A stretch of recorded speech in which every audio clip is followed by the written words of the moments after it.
നമ്മളെല്ലാവരും വാട്സാപ്പിൽ സ്റ്റാറ്റസ് ഇടുന്ന ആൾക്കാരാണ് കൂടുതലും. നമുക്ക് ഒരുപാട് വിഷമങ്ങൾ വരുമ്പോൾ അല്ലെങ്കിൽ ഇമോഷൻസ് ഒക്കെ ഒരുപാട് നമ്മൾ ഹാർട്ടിൽ ടച്ച് ചെയ്യുന്ന സമയത്ത് നമ്മളൊക്കെ വാട്സാപ്പിനകത്ത് സ്റ്റാറ്റസ് ഇടും. അപ്പം അത് ഇടുന്നതെന്ന് വെച്ച് കഴിഞ്ഞാൽ നമ്മൾക്ക് ഒരുപാട് പേര് അറിയാവുന്ന ആൾക്കാർ കാണും നമ്മുടെ വാട്സാപ്പ് സ്റ്റാറ്റസ് കാണുന്നത്. അപ്പോൾ അതിനകത്ത് 2-3 പേരെങ്കിലും ചോദിക്കും എന്നുള്ള പ്രതീക്ഷയിലാണ്. എന്ത് പറ്റിയെന്ന് ചോദിക്കും, അല്ലെന്നുണ്ടെങ്കിൽ നമ്മൾ ഡിസ്റ്റർബ്ഡ് ആണ് എന്നുള്ള അറിയിക്കാൻ വേണ്ടി ഉള്ള ഒരു സ്റ്റാറ്റസ് ആയിരിക്കും പെടുന്നത്. പക്ഷേ അന്നേരം അത് കാണുന്ന ആൾക്കാർ പലരും ഇട്ട് തരുന്നത് എന്തോ അറിയുമോ, സെൻഡ് മീ എന്ന് പറഞ്ഞാൽ ഇട്ട് തരുന്നത്, അതങ്ങ് അയച്ചു കൊടുക്കാൻ.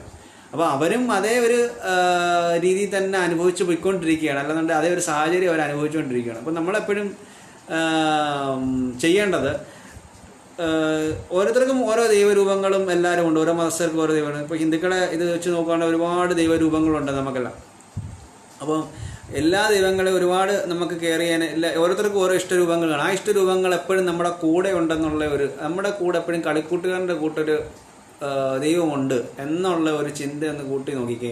അപ്പോൾ അങ്ങനെ വരുവാണെങ്കിൽ ജീവിതത്തിൽ എപ്പോഴും എത്ര ദുഃഖം ഉണ്ടെന്നുണ്ടെങ്കിലും നമ്മുടെ കൈ പിടിച്ച് വലിച്ചുകൊണ്ട് പോകാൻ, എന്ത് പ്രശ്നം ഉണ്ടെങ്കിലും അവിടെ നിന്ന് കൈ പിടിച്ച് വലിച്ച് മുമ്പോട്ട് കൊണ്ടുവന്ന് ഈ വാദം വിളിച്ചുകൊണ്ട് പോകാനുള്ള ഒരു രൂപം നമ്മുടെ മുമ്പിൽ ഉണ്ടെന്നുണ്ടെങ്കിൽ, അത് ഏക രൂപമായിട്ട് തന്നെ നമ്മുടെ കൂടെ ഉണ്ടെന്നുണ്ടെങ്കിൽ അതിന് എത്ര ദുഃഖം ഉണ്ടെങ്കിലും നമുക്ക് അതിനെ എല്ലാം അതിജീവിക്കാൻ പറ്റും, അല്ലയോ?